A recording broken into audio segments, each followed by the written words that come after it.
Greetings there, everybody that watches these videos. It's been a few weeks since I did the camping video, and I thought it'd be fun to do another video just kind of starting off the new year. So Happy New Year to everybody. Hope everyone had a good holiday season, whatever you celebrate. Too much division in celebration of holidays. It's stupid. It's really dumb.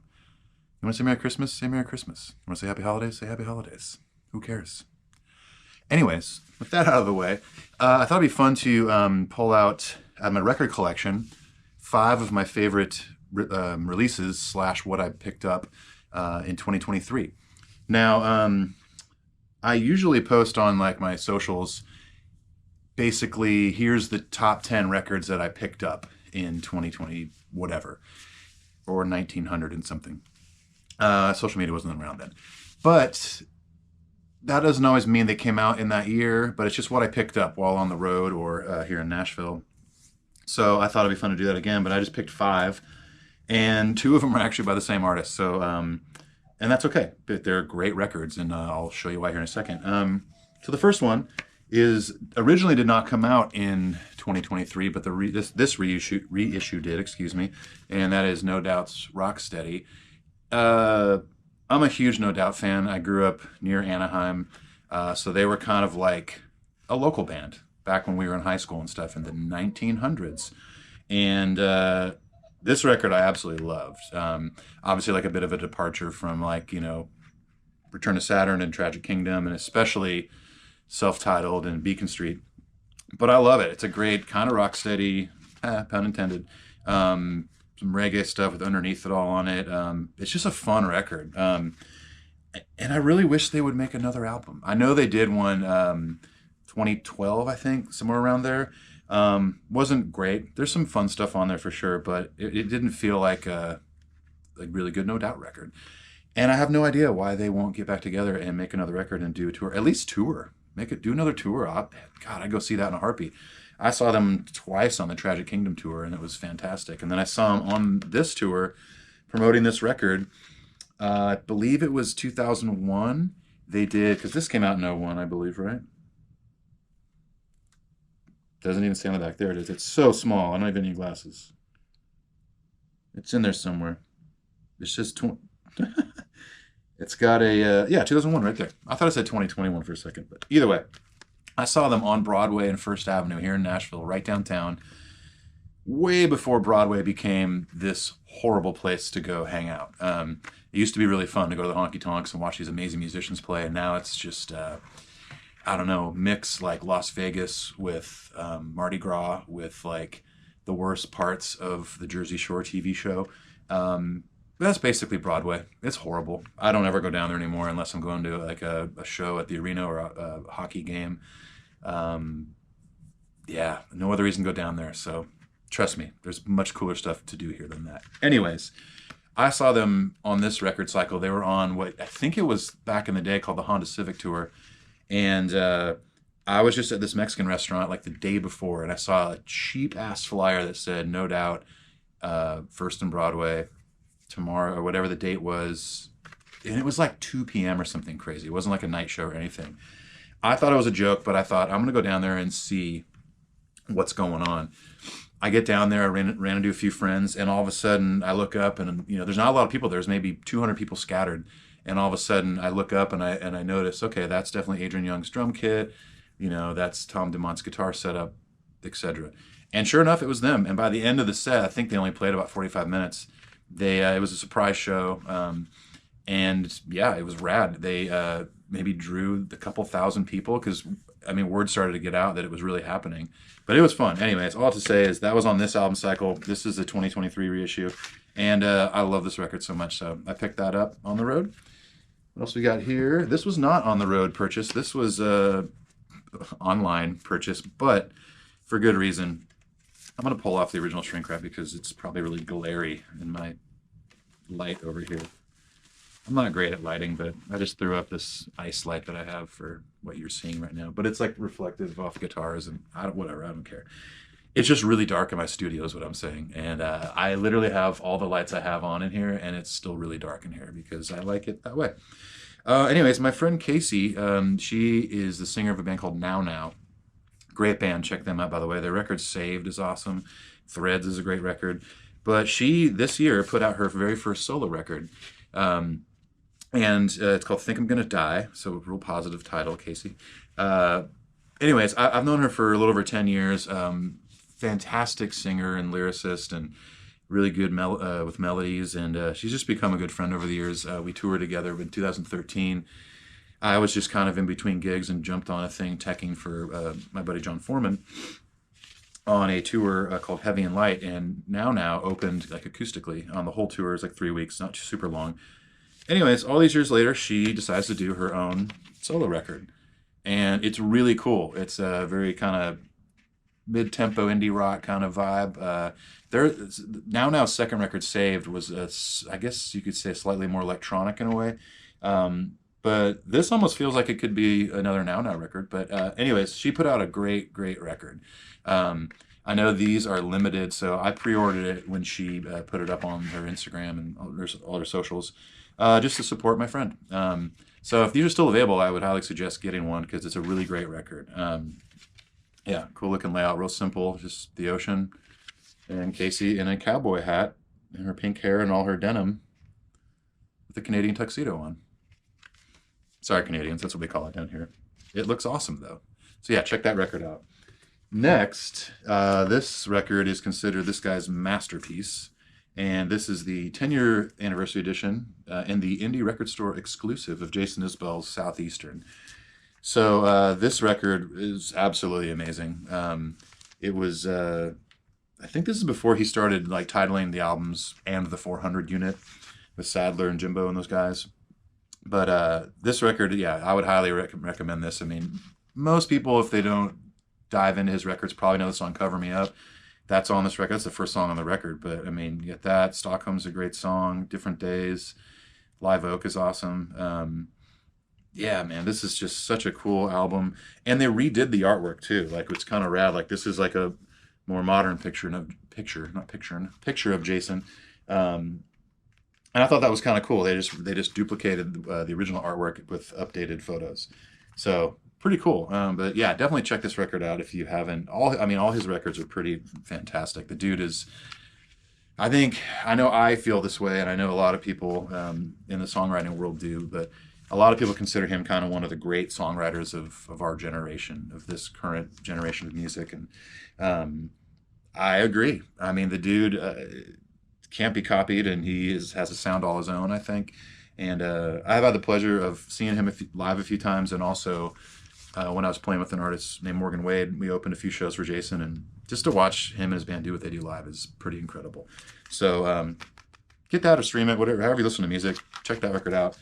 And I mentioned at the beginning of the video that there were two records by the same artist, so sticking with Jason Isbell, I would give this record, or I think this record would give Southeastern a run for its money. I probably, between this and the final record I'm going to show you, I think I've listened to Weather Vanes, his newest record, probably the most of any record besides the next one. It's, for someone to be this many records into their career, even after he was in the band Drive By Truckers, it's mind-blowing to me that he's like that caliber of an artist and writer, that he's putting out this good of quality stuff. Because this record is incredible. I picked this up locally here at Grimey's. I'm sure anyone that's been to Nashville has been to or heard of Grimey's. He's been, Mike Grimes has been a staple in not only the vinyl community, but the live music community here in Nashville for over 20 years. When I first moved here in 2001, I went to the original Grimey's, which was 2 locations ago, which is in an area called Berry Hill. And that's one of the few record stores I started buying records at when I first started collecting. Started collecting maybe right before I moved here. But then when I moved here, it was like on. I would go to Grimey's and Great Escape most of the time. Great Escape used to have a location in an area called Midtown here, which is also kind of now a party area because it's right next to the college and a lot of hotels and stuff. So I don't really hang out over there anymore. And Great Escape is actually on my side of town now, which is awesome. But in the early 2000s, vinyl was insanely cheap. It was not cool to collect. Record store day wasn't a thing yet. I have records in my collection now which I kind of want to make maybe this a somewhat frequent thing, just pull 5 records out of my collection and talk about them. But back then, I mean, I was picking up, you start collecting and you just go straight to like your favorite records of all time. You got to find those on vinyl, right? It's easy now because you can just order them on Amazon or through a record store online, or, most bands reissue a lot of their classic stuff either way. But back then, I mean, there were reissues, but it wasn't a big deal like it is now. So I was getting like, Master of Puppets by Metallica for like $5, like an original 86 pressing. I didn't really care about that stuff at the time. I don't really now. I mean, it's cool because that kind of stuff is like, that record, for example, is probably worth like, I don't know, $85 now or something. I bought it for $5. Same with Ride the Lightning. A lot of these records, like I'm a big Elvis Costello fan. I was trying to find a bunch of his records, and you'd find them for like $2, like really good condition. Even if the sticker, there'd be a little sticker with a price and say check condition, just in case. So I pull it out and look. I'm like, no, it looks great. So all that to say is, this one I got at Grimey's at their current location here in East Nashville. I bought an old church, and that's the record store now. It's really, really cool. Good atmosphere in there and stuff. And there's a basement with books, and that's where all the metal vinyl is and stuff like that. But anyways, yeah, check this out. This is a amazing record. This is also an indie record store exclusive, and it's a natural vinyl, which is just basically translucent, but it's still pretty cool looking. It's almost like a foggy translucent or something. But yeah, pretty cool. And this, like I said, this record is fantastic. Like, there's not a song on here that I skip. And I couldn't tell you how many times I listened to this record this year, but it really is something cool. Oh, there's a sticker in here oh, you know what? This is probably a Grimy sticker. Yeah. I always, not that I need more Grimy stickers, because I've got a bunch on like road cases and my portable record storage case, but I had never got one of these, so I picked one up. And that's a fun thing I do on the road too. If you travel a lot, I would highly recommend. Oops, I put this on the wrong way. Side note, I always like, if it'll fit, don't force it. But if it'll fit, I like to take the record out, because the top is usually, the opening's usually up here on that side. When you pull it out, I like to rotate it 90 degrees so the record is easy to get out of the, like that. The only downside is if you're holding the record and you hold it this way on accident, that stuff will start falling out, see? So I put those in sideways, and then I put these in right side up, so protects the record, and then these won't fall out. There's 2 records in here. Anyways, one thing, if you travel, or even if you just go on one road trip a year or something, or vacation, you go to record stores, I try my best to see if that record store has a sticker of their record store. And so what I do is, I started this maybe, I don't know, 2 or 3 years ago. It's like right when touring came back. I think I did it a little bit in 2019 when I toured with Need to Breathe, but because me and Josh, the keyboard player, would go to record stores like every day. But yeah, I just take the record store sticker and just put it on my little road case record storage thing I have. I think I actually bought that at Grimey's back in 2001.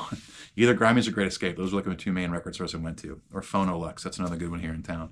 A lot of newer record stores here that are great too. Vinyl Tap is awesome. It's a bar and a record store, which is, if you're a drinker and you like records, it's like a perfect place. You should check them out. Todd, the owner, is an amazing person, great staff there. They've got great beers and mixed drinks. And I don't drink anymore, but they have NA beers there, non-alcoholic. So I'll still go down there and grab one of those and browse some records. And it's mostly new vinyl, but they have a used section too. But it's a great spot. I think I'm actually going to check out next Saturday is I think it's called a global listening party that Green Day is doing. And I checked the Tennessee record stores that it's happening at. So it's happening at Grimey's, The Groove, which is another great one in East Nashville. Awesome staff there, and I've bought a ton of records there over the years. Even at their old location, they used to be in 5 Points in East Nashville, but they're in a cool old house. But yeah, check them out. And anyways, they're doing this global listening event for Green Day's new record that comes out in 2 weeks from the time of filming this, called Saviors, which they released another song last night, and there's 4 songs out. I love all of them. I've been a huge Green Day fan since high school. I think I probably heard of them, but then Dookie came out when I was a sophomore in high school, and that is like prime age to be absorbing music, and so I've been hooked ever since. Anyway, so they're doing this thing at all those record stores, so I think I might go to one of them and just hang out and listen to the record, and you get to hear it early, which is kind of fun. You get to be around other people that are fans of the band, and I don't know, I thought that'd be a cool thing. So finally, you can see the yellow already. You probably know what this is. Besides The Clash, I would say my favorite band of all time is Metallica. So 72 Seasons came out this year, and my God, what a fantastic record this is.